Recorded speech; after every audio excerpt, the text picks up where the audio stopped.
Hello, everyone, and welcome to today's webinar, a year of Rebound, how to use forward-looking data to assess the post-COVID recovery.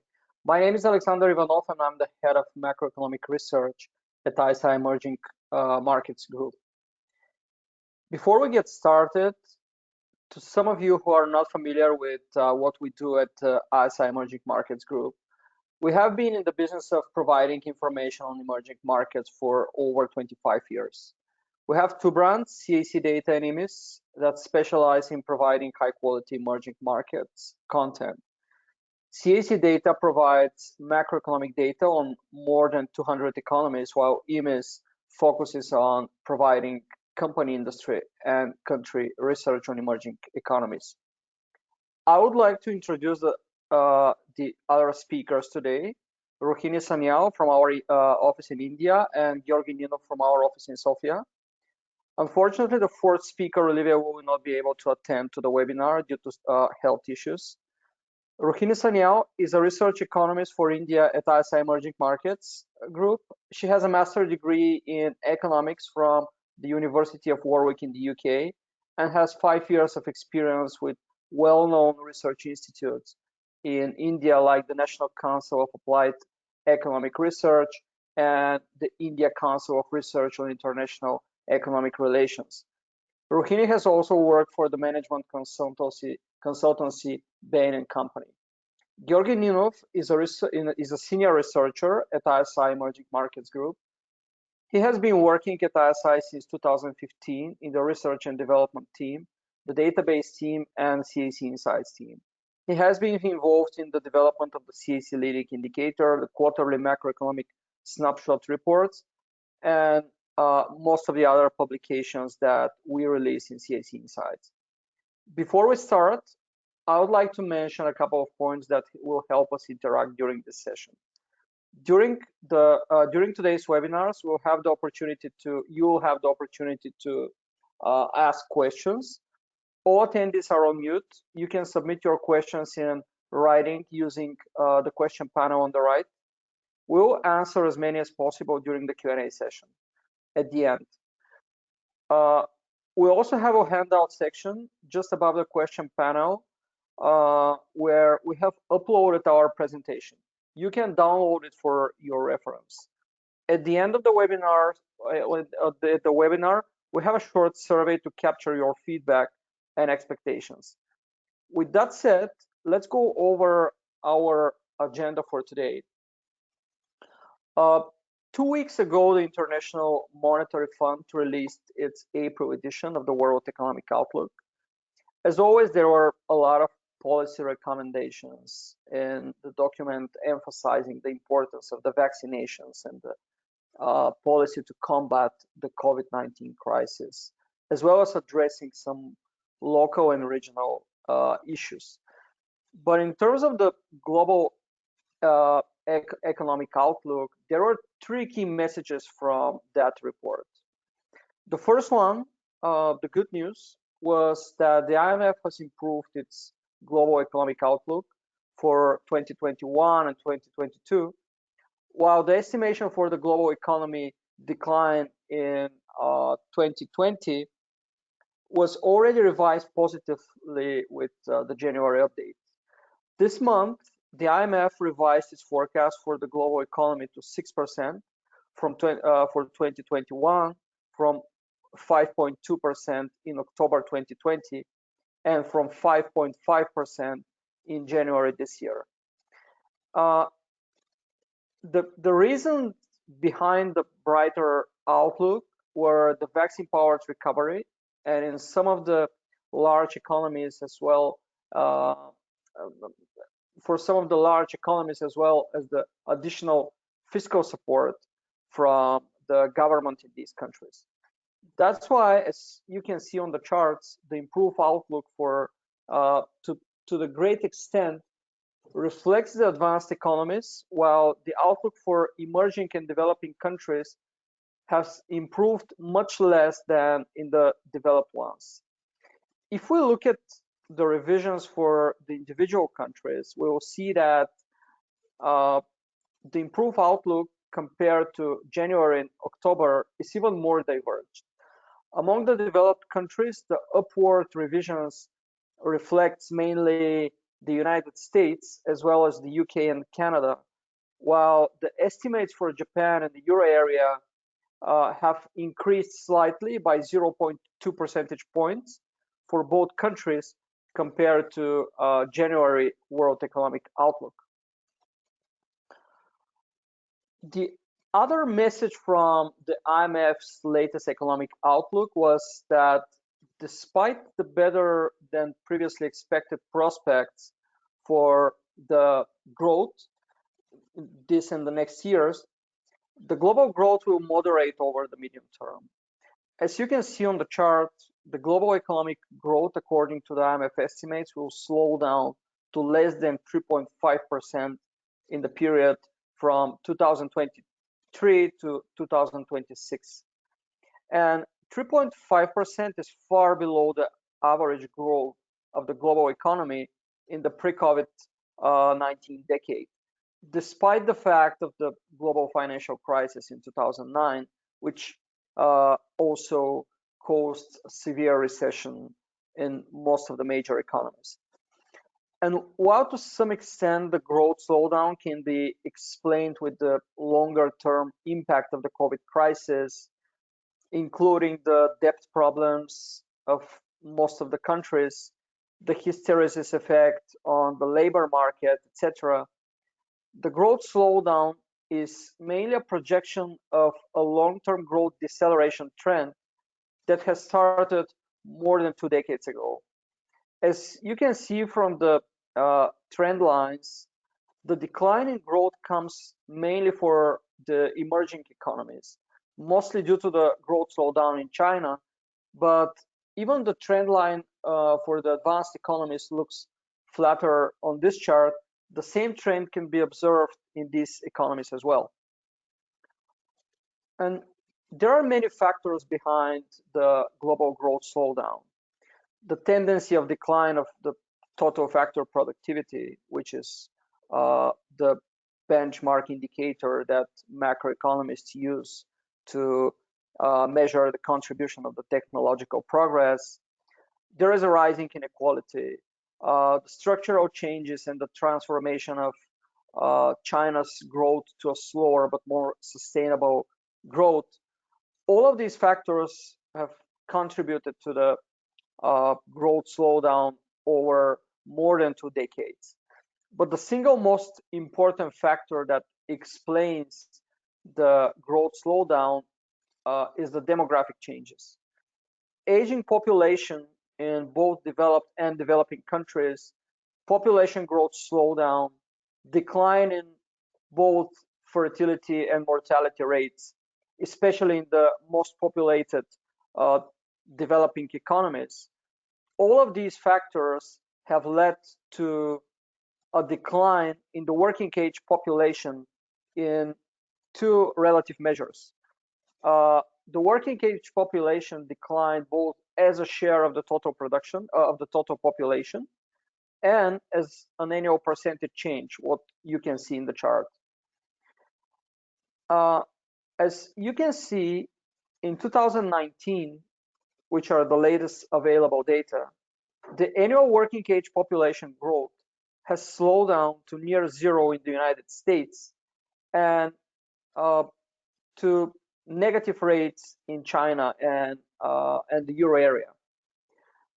The substantial decline of China's working age population growth from more than 2% in 2003 to minus 0.3% in 2019, and given its large share of the global economy and the population, is probably the most significant factor behind the global economy slowdown. And besides China, as you can see from the gray dotted line, the working age population growth of the OECD countries will continue to decelerate. The third message from the IMF World Economic Forum is on the divergent impact. On the one hand, the pandemic didn't hit all countries equally.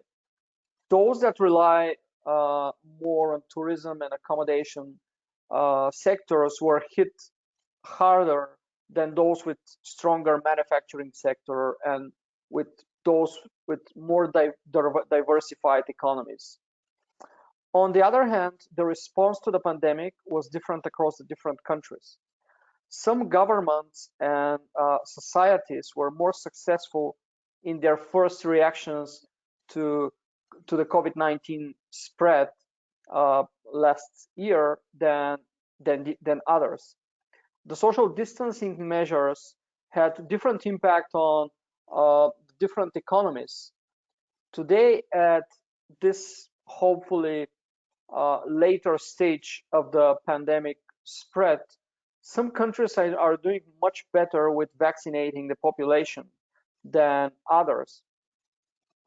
And on the fiscal front, which is crucial for the economic recovery, as we can see, some countries can afford much generous measures than others, and the consequences of the fiscal expansion will also not be the same in the future.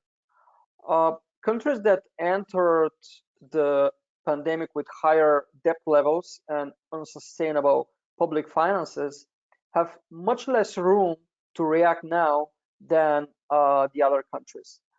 This explains the different scale of the revisions of the IMF short-term outlook that you saw on my first slide. But the impact will be far beyond that.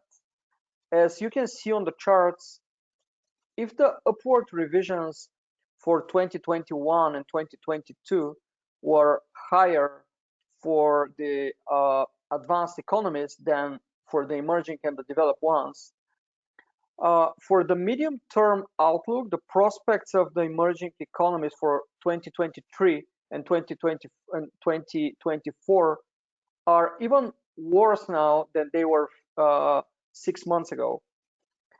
The fact that the IMF has revised its outlook for such a long horizon in just a few months proves how fast changing is the development of the current crisis and the recovery.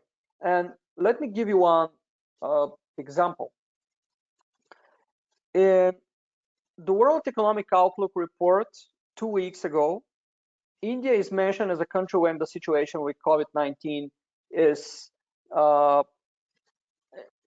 normalizing and the lockdowns were eased and thus the economy is expected to recover. That was in a document published 2 weeks ago. And that explains the upward revision of the outlook for the Indian economy in the report, the improving in the situation with COVID. When the report was finished, as you can see on the chart, the second wave of new cases was already visible, but it was still comparable with the peaks of the first wave that had in India last summer. Since then, 2 weeks later, the situation has worsened dramatically, unfortunately. And this will not be without implications for the economic prospects of India if we are about to revise these estimates for the India growth for this year today. Which brings me to the main topic of this discussion. The outlook of institutions like the IMF, the World Bank, the European Commission for Europe, as well as other renowned public and private institutions, have always been the forecast benchmarks for analysis and decision making. And while the depth and the comprehensiveness of such publications can hardly be replaced, in today's fast-changing environment, we need something that is timelier to make sure that our decisions and analysis are not outdated. So in the remaining of this webinar, we would like to give you some examples of data that we use and that we offer to our clients for an economic outlook gauge that reflects the latest developments in the economy. I'll start with the monthly forecast revisions provided by our partners Focus Economics. They are based on consensus forecasts of various panelists, each of them coming from renowned institutions with solid background and experience in economic forecasting.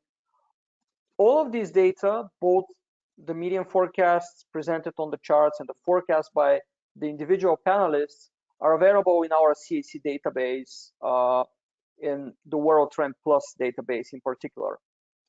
And as you can see from the median forecasts, which are the purple lines, with some exceptions, the forecasts revisions for major economies were consistent with that of the IMF, at least the direction of these revisions.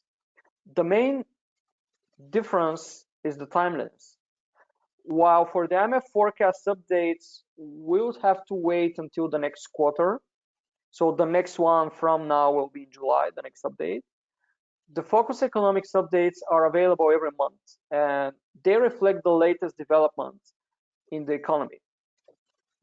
Let me give you an example with the improved outlook for the United States. That is one of the big news in the world, in the IMF World Economic Outlook, and it's not different in the World Bank announcements. The previous IMF World Economic Outlook update in January showed signs of improvement compared to that in October. But using the Focus Economics monthly data in March, 1 month before the latest IMF World Economic Outlook, we already know that the prospects for the US GDP for this year has improved substantially by 1%, by 1 percentage point in that case, if we compare it with the medium Focus Economics consensus forecast in January. That is on the timeliness, but you can see that there are some differences in figures of the IMF forecast with that of the Focus Economics consensus forecasts. So it's not only about timeliness, it's also about inaccuracy. And which brings us to the questions, are these high frequency forecasts accurate? Well, which forecast is accurate in general? On this chart, I plotted the latest predictions for the US GDP for 2021 by some of the Focus Economics consensus forecast panelists. And I compare them with the IMF forecast. You see the green dotted line is the IMF forecast. You can see that the forecasts vary from, these are forecasts made within the same month that reflects the same reference year, 2021, for the same economy, the United States. And you can see that the forecasts vary from the minimum of 3.4% growth to the maximum of 7.5% growth. You see some renowned institutions like Goldman Sachs, for example, they project more than 7% increase of the US economy this year, which is 0.6 percentage points higher than what the IMF predicts. And 0.6 percentage points for an economy of the size of the US is a huge number. And again, all of these institutions are renowned with a lot of experience and good track record for economics forecasts. But in general, with today's fast changing circumstances and volatile environment,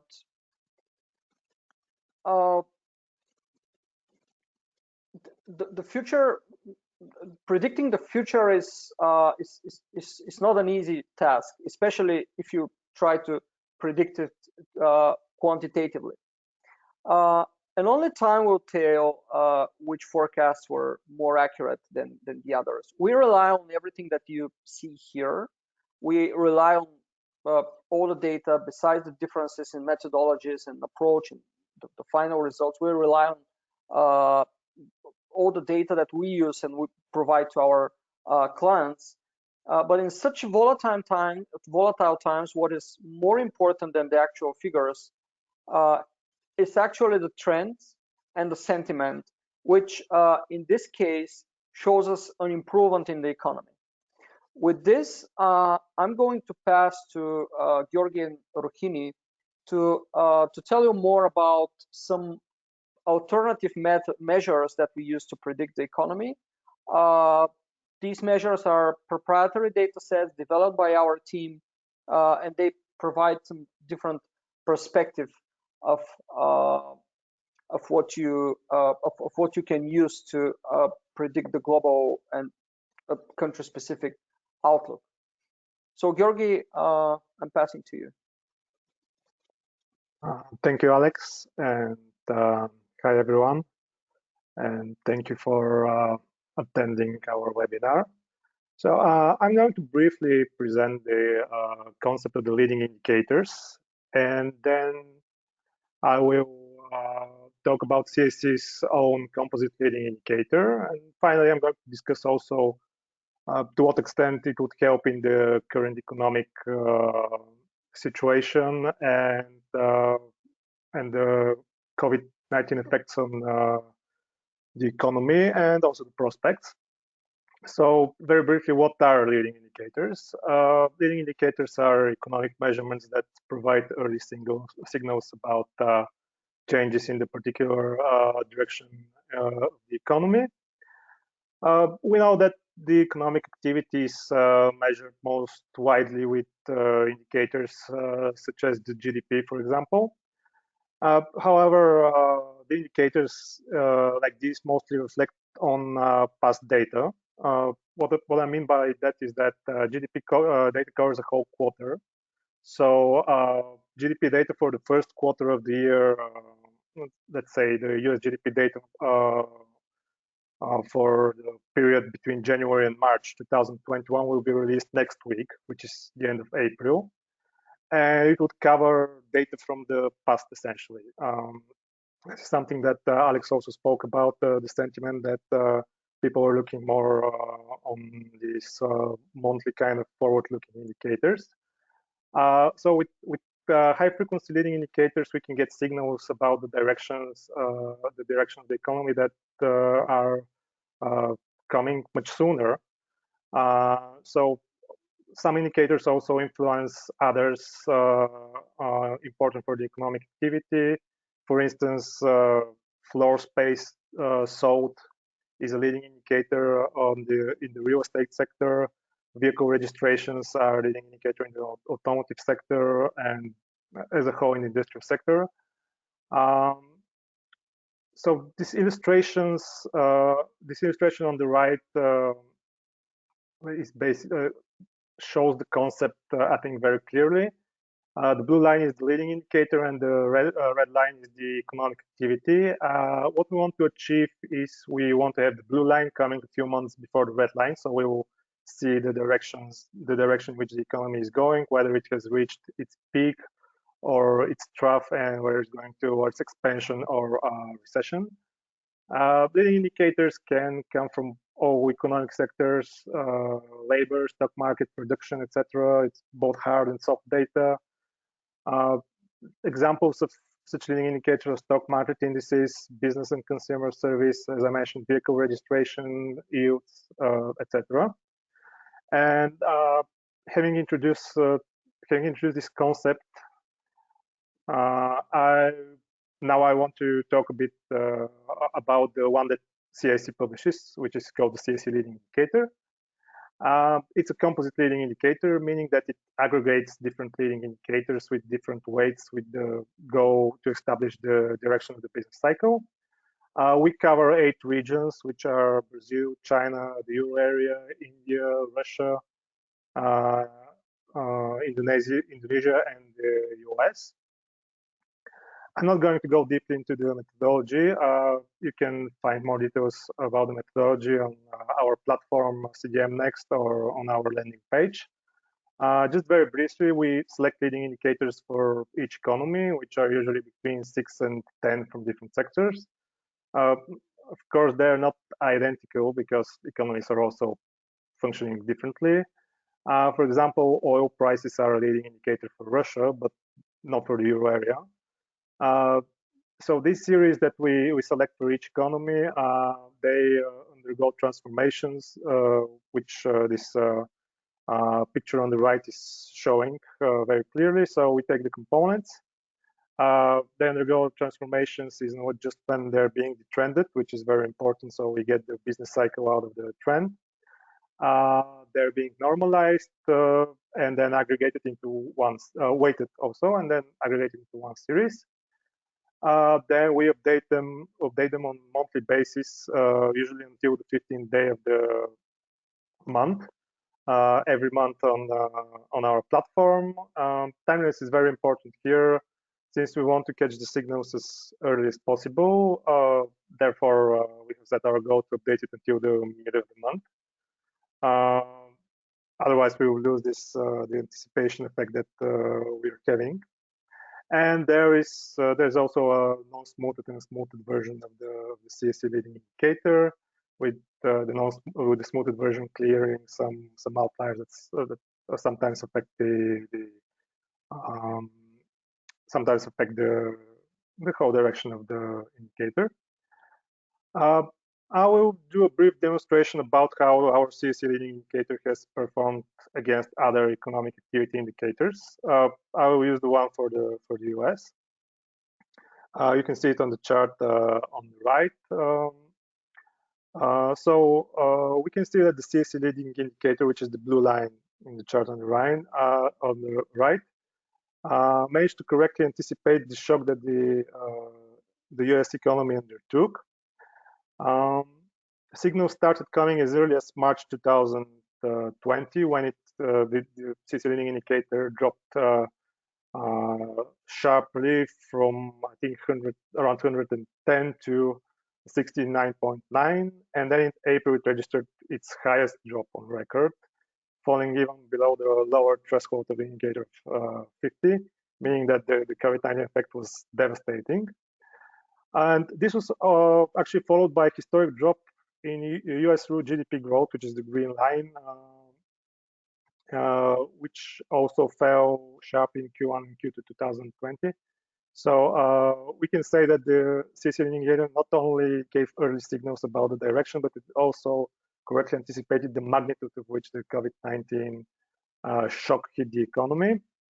Most importantly, we can see the advantage here because in May 2020, in the beginning of May 2020, we published the CSC leading indicator for the US, and the GDP data for Q2 of 2020 for the US was released in I think it was in the end of July of 2020. So we can see we have a few months of advanced information about how things are going on. Of course, the leading indicator can't tell precisely, as a figure how much the percentage will drop, but it was close in guessing this magnitude of drop. And then we also saw a rapid improvement as early as May and June of the CSC leading indicator for the US, which was also followed, as you can see from the chart, which was also followed by a strong rebound in real GDP growth. So this is again a confirmation that the directions were guessed correctly, and this low base effect was also, of course, anticipated. Nevertheless, we need to be wary about the current pandemic and the predictive power of leading indicators. The COVID-19 crisis is, I'd like to say, unique in the way that it basically froze the economies in a very, very quick fashion, and its effects were immediate. In earlier crises, such as 2008, for example, there were some fundamental structural problems of the economies that pretty much slowly brought to strong negative effects on the economy. And here we had an almost immediate effect of what was going on. As you can see from the charts displayed, indicators which are usually coincident or even lagging for the US, such as industrial production or unemployment rate, behaved a bit like leading indicators. So you can see from the unemployment rate, the leading indicator gave only, I'd say, 1 month of advantage because unemployment rose extremely sharply in April, just to drop back and follow a more normal pattern in the future. Same goes with the industrial production index. So with this particular crisis, we must be a bit wary about what is leading indicator or not isn't. So I just recommend comparing the effects of these kind of indicators for earlier crises such as 2008, or there are of course particular crises for every country which were more individual. And finally, we can see what the CAC leading indicator is telling us about the economic recovery of the observed countries. I will use the smoothed CAC leading indicator for this purpose, which is better for long-term forecasting because it removes outliers and shows a more stable trend. If I haven't mentioned it, the indicator is standardized between 50 and 150. So 100, where this red line ends, this red area ends, is the represented long-term trend of the economy. So performance below continuous performance below 100 means that the economy is in a state of downturn, and conversely, acceleration above 100 means that the economy of the given country is currently performing above the long-term trend. We can see that all of the observed economies, that I spoke about, that we are having on our CDM Next platform, experience a trough in around April and May 2020, when the first wave of the COVID-19 pandemic hit the world globally, which is, of course, with the exception of China, which is the green line on this chart, because as everyone who's following the news knows, the COVID-19 hit China first, and which was a couple of months before it happened around the world. So in the case of China, we see that the trough fell like 2 or 3 months before the ones for the rest of the world. After April, we see a rapid improvement, and by October, November, most economies were already performing above their long-term trend, signifying a rebound, essentially. And of course, this came earlier for China as well. As of March 2021, these are the latest values that we have for our CAC leading indicator. Most economies seems to be performing way above the long-term trend, so we can expect the recovery to continue throughout the year. We can also expect that Q1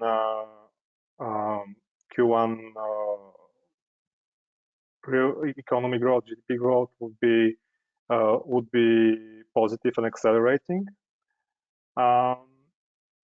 China's pace is getting a bit slower, meaning that the countries probably overcame the low base effect already, but it's still performing very strongly. I think the only exception here is Brazil, which seems to be past the peak of the business cycle again. In the past, I think from the beginning of 2021, the CAC leading indicator started to decelerate slowly. So we can expect that the recovery might be a bit harder there. Of course, this should all be taken with a grain of salt, because I mean, leading indicator are not a panacea for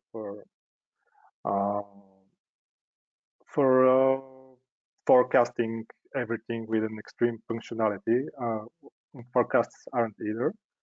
But I think there are they're very robust tool for doing that in their simplicity mainly.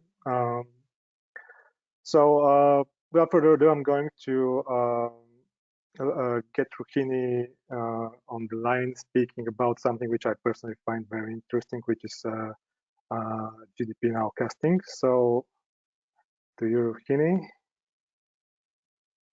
Thank you, Georgi. Share my screen.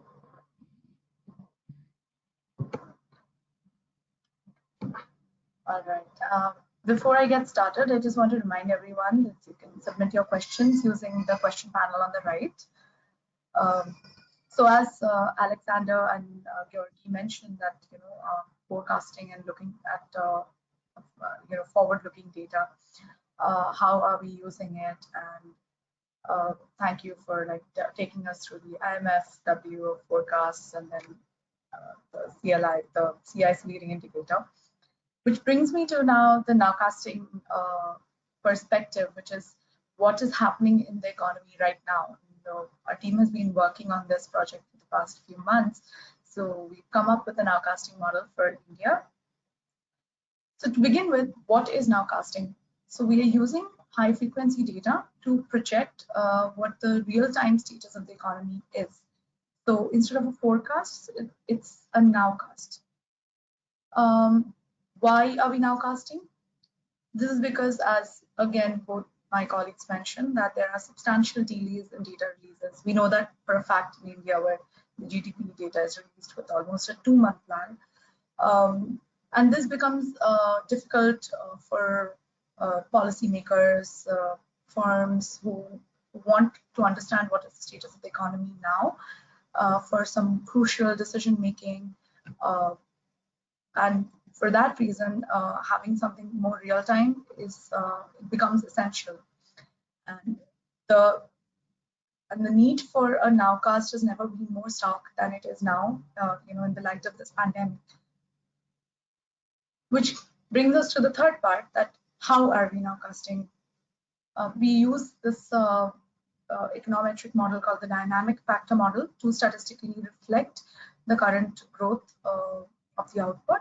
And we are using monthly economic indicators to do so.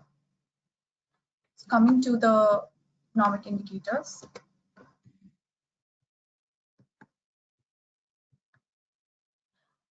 All right, so as you can see, we have chalked out about 24 indicators, which in our opinion projects the real-time status of the economy.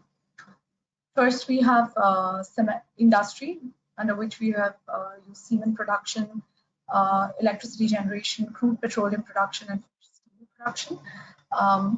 As you know, these are high-frequency, real-time indicators of the economy. Well, there's still about a month lag, but still faster than the GDP release.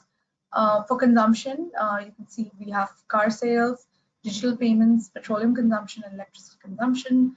Transportation, we have air cargo traffic, air passenger traffic, rail freight. Similarly, for financial sector, we have the equity markets, the Bombay Stock Exchange, Sensex, commercial bank credit, the foreign exchange rate, the cash reserve ratio, and money supply.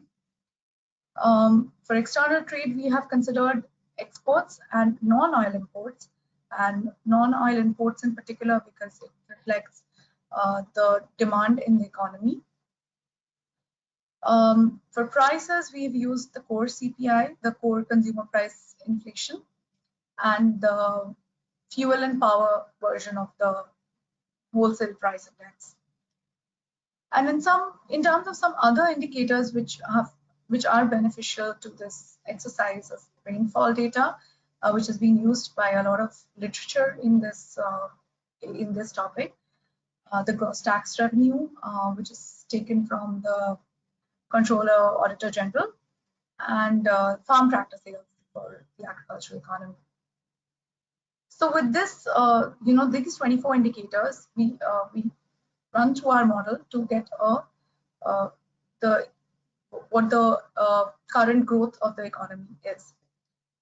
So now we have a few prerequisites behind these, how we have selected these indicators.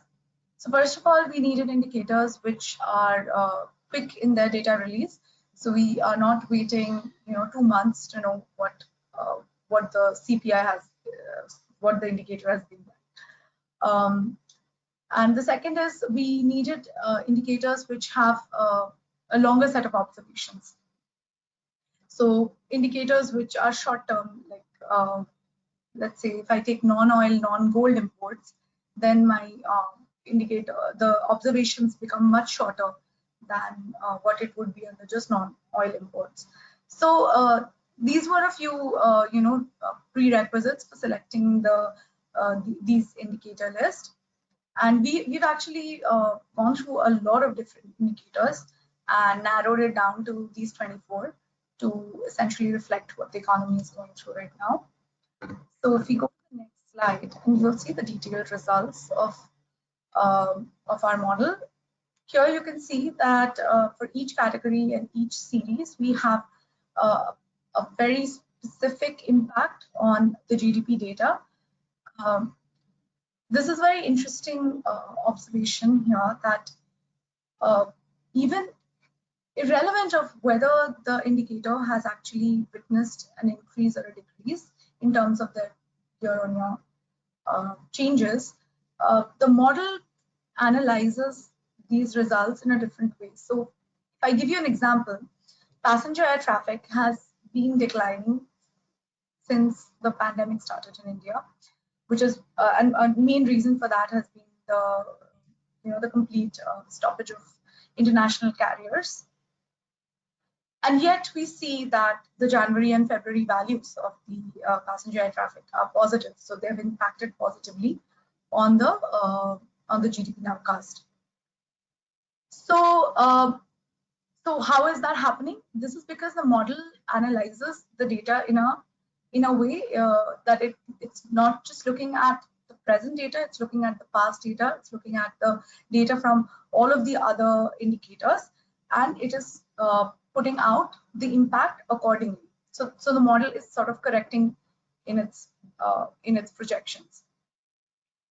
If you look here, we have the data for February because all of the data has been released already, and we are still awaiting some of the data points from March, and hence the GDP nowcast that we have is still sort of undergoing change.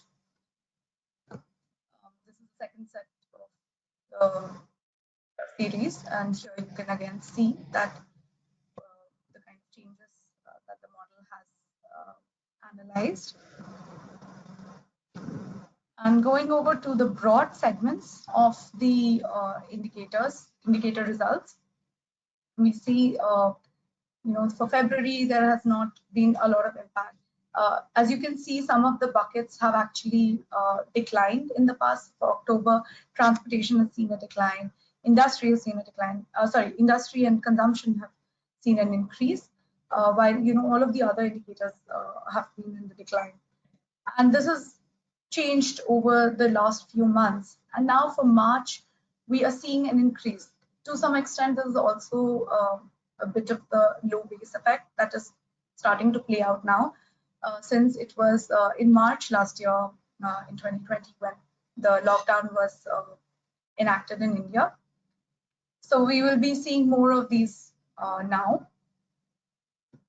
And to come finally to the GDP nowcast, you'll see how the prediction has gone from the 1st of January, where it's been around 1%, and it's decreased, correcting for all of the impact that the model has seen.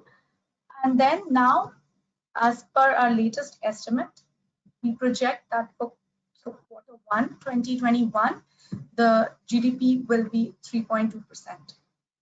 This is based on all of the data that we have now, and we still have a few more data points. So, for example, if I go back here, you can see the wholesale price index data for March is still due. The gross tax revenue, the cargo traffic, passenger traffic, all of these data sets are still pending for March. So with that, we say that the projected value is 3.2% growth for this quarter. However, as again Alexander and Yuri pointed out, forecasting or nowcasting is very specific, and with the kind of lockdowns that are being introduced with this new wave of infections in India, we might see a little bit of ups and downs in the next few months. So with that, I give it back to Alex.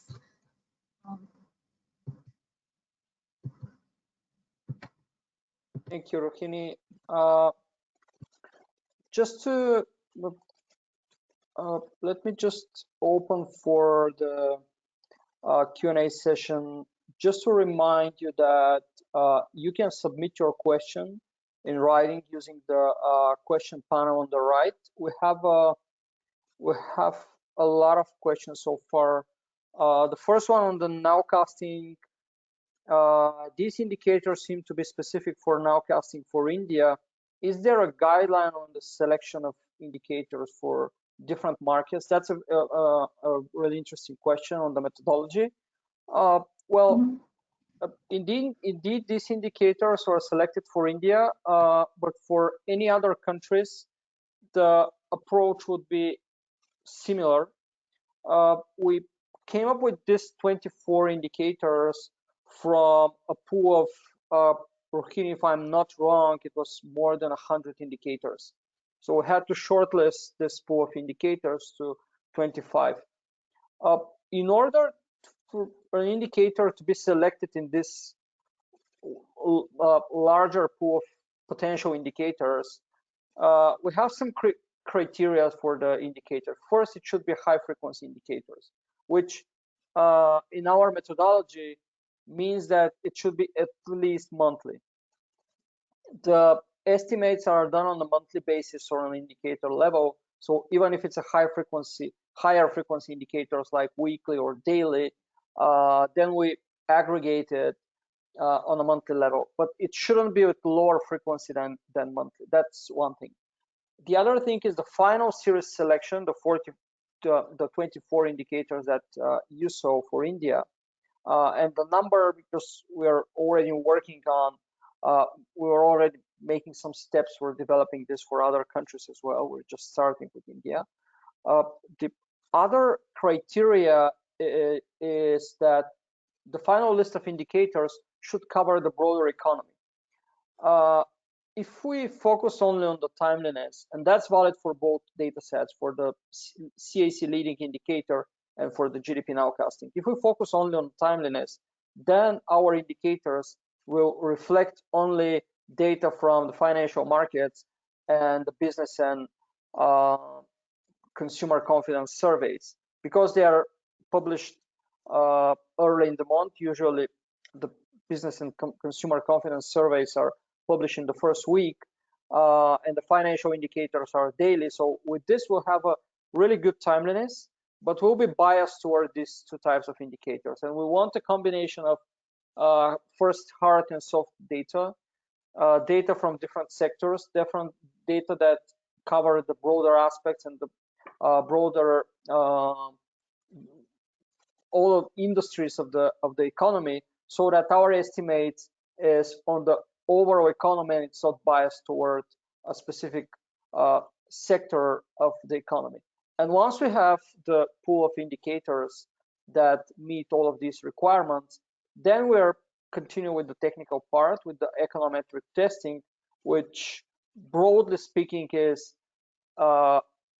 estimating the correlation of each of these indicator to our reference indicator, which is the GDP growth. Rohini, feel free to add if I've missed anything. I just wanted to add that you know, sorry for cutting you short. I just wanted to add here that it, as you rightly said, that we want to cover all of the sectors and to get a more wholesome view of the economy. And also it depends a bit on the model, because you know, some indicators work better than the others, which is again, when you run it through an econometric model, when we analyze the results, that's something that we see. So that was sort of the the last bit of selecting these indicators, because these indicators in totality, like together, they work well. And GDP nowcasting is not just a science, it's sort of an art too. So there could be a lot of different approaches, but for us, this model seems to be working well, and that's the reason that we have these 24 indicators. Okay, next question on the CAC leading indicator. It's for Georgi. Where do you get this data from? So all the data, all the components that we get for the CAC leading indicator for all 8 regions comes from our database, CAC database, and our platform CDM Next. Actually, the whole concept of our team here is that we're not just a data provider, but we also use our data, which we have abundance of, to create proprietary indicators, forecast leading indicators, etc. If you register on our platform, you can see all the indicators. We have footnotes on the methodology. You can see exactly which components are. It's for now only in footnotes, but you can also see exactly which series create every components of each leading indicator. And we also on our analysis part of the platform, where we publish our insights, we published every month a monthly update about the status of the CAC leading indicator for all countries, plus our focus markets, which are India, Brazil, and China. And in addition to this, we also have this landing page at coi.cacdata.com, where you can register, and you can also, I think it's free, you can also monitor the updates on the CAC leading indicator. There are some interesting visuals there as well. You can check the methodology there as well. It's also on the platform. So yeah, basically the short answer is CAC data. All the data is CAC data. Another question on the nowcasting. It's for Rohini, I guess. Why did you choose automobile sales instead of automobile registrations? Thanks, Alex. Yes, this is we did consider automobile registrations, and the reason that we did not use automobile registrations is because of some technical issues with the series. For example, the series is revised very frequently. So for every month that the series is released, the back series is revised quite substantially. No, sorry, not substantially, but just lightly, which makes it difficult to sort of analyze the present impact of that series. And also, when we compared it with the automobile sales, the performance of automobile sales did better than that for automobile registration. So even though on paper it looks that automobile registrations perform better, but it's actually the automobile sales, or more specifically the passenger sales and the two-wheeler sales, that have captured the impact of the economy better. Okay, and another one, it's a similar one. How are you measuring digital payments? Yes, this one is a bit tricky, because ideally we should be using digital payments for card payments, UPI payments, mobile payments. All of these are a part of digital payments. However, the issue that we face with using all of the subcomponents of digital payments is that the data releases for mobile payments and the UPI payments is a bit delayed.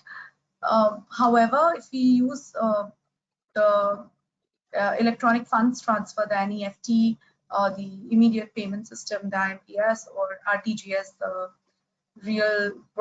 real-time gross settlement system, these data are available more frequently, more timely, and which is the reason that we've used RTGS and NEFT and IMPS for the digital payments component of the nowcasting model.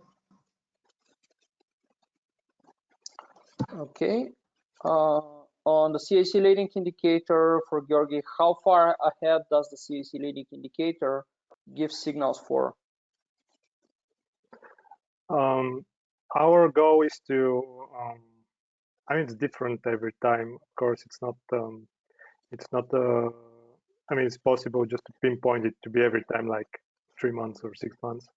Our goal is to have signals, advanced signals between 1 and 3 quarters. Sometimes, like in the case of the COVID-19 shock, for example, the effect was so fast that the indicator could only react as quickly. As I mentioned, some coincident indicators also dropped significantly, so the effect there wasn't apparent. But what we are trying to do is to have it between 3, 4, and maximum at 9 months. Because other than that, if it's too far ahead in the future, we're losing a bit of the idea. So yeah, that's an answer as accurate as I can get right now. And another one, the nowcasting methodology and the indicator selection. Why have you not used the industrial production as an indicator?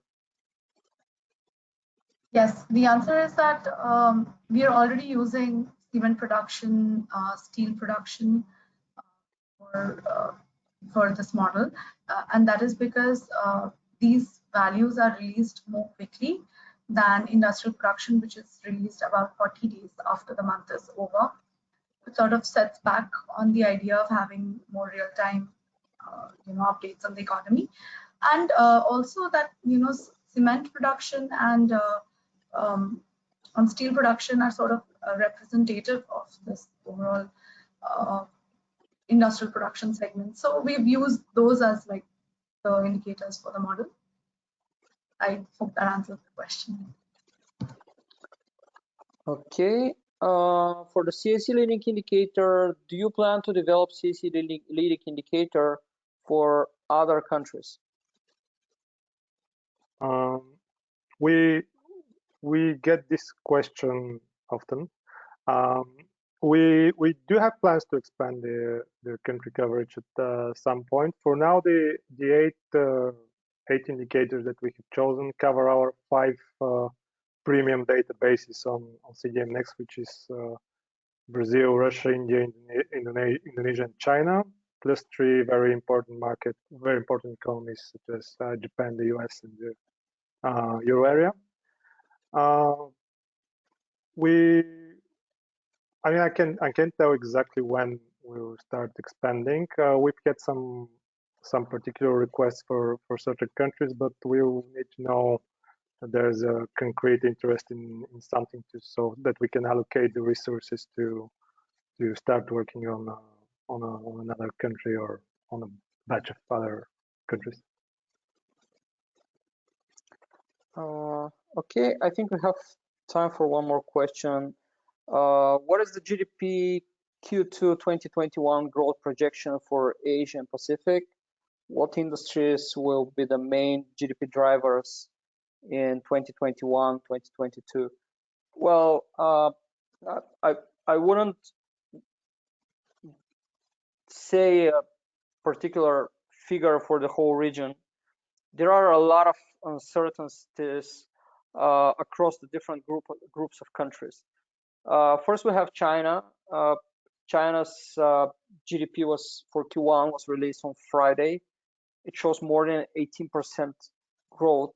But this, the growth in the second quarter, I doubt that it will be as high as it was in Q1, because despite the sustainable, to some extent, recovery of the Chinese economy, the Q1 figures reflects to a great extent the base year effect and the lockdown in Q1 2020 in China.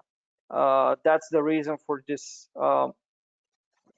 sharp increase in Q1, which I doubt it will be repeated in the remaining quarters of the year. Then we have India. For India, you saw our projection based on the nowcast is for 3.2% as of now. But as Rohini mentioned, this figure reflects mostly the March data, as you saw on the heat maps. And in April, when the April data start to be releasing, I expect our projection will be lower than what we have now, because in April the economic data will reflect the worsening the situation with COVID now. And also we have ASEAN, when the recovery is going fine, but there will be some signs of slowdown there as well. And it's again a group of it's a group of countries. Japan will continue to recover, etc. In terms of the driving sectors and industries, I would group them again into, first, think about industries that are recovering faster in a natural way. These are the industries that were closed. So we have a base period effect there. People going back to restaurants, continue to travel, etc. So, and on the other hand, we have the industries that will be supported by the government to boost the recovery, like infrastructure, energy, etc. So thank you all for the questions. Unfortunately, we don't have time to address all of them now, but we will make sure that we'll answer to the remaining ones via email. I hope this panel discussion was interesting to all of you, and it had provided you some valuable insights. I will encourage you to review our publications for additional details on our website and on our platform CDM Next and IMIS.